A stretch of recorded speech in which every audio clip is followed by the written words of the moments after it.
Hello guys, today we are going to discuss about the Cisco wireless architecture, in which we have to discuss about the various wireless architecture. So in first you can check, we have example of autonomous AP architecture, in which you can check core layer, distribution layer, access layer and autonomous APs. Okay, so why we use what is the use of this autonomous AP architecture here? In autonomous AP architecture, it is like a self-contained device with both wired and wireless hardware, so that it can bridge to a wireless WLAN infrastructure, wireless clients that belongs to service set identifier.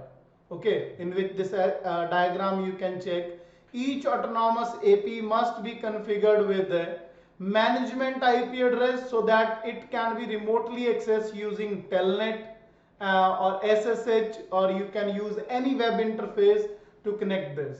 So each autonomous AP must be individually managed and maintained unless you use management platform such as Cisco DNA Center. Okay, so it is all about autonomous AP architecture. Okay, so in our next diagram, you can check cloud-based AP architecture. So this is known as cloud-based. Okay, what is the difference between autonomous AP and cloud-based AP? Because all the connections are like this.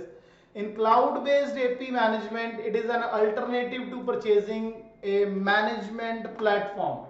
Okay, in this the AP management function is pushed onto the internet cloud. Like we can check, for example, Cisco Meraki is a cloud-based AP management service that will allow you to automatically deploy Cisco Meraki AP. So at next we can discuss about WLC, lightweight AP architecture, LWAWP.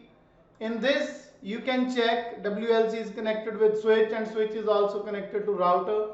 So in lightweight AP it is different from autonomous AP, as well as it is different from cloud-based AP. And the next example of our architecture is split MAC architecture. So it is also used as a wireless architecture. So this is all about our like Cisco wireless architecture. Thank you.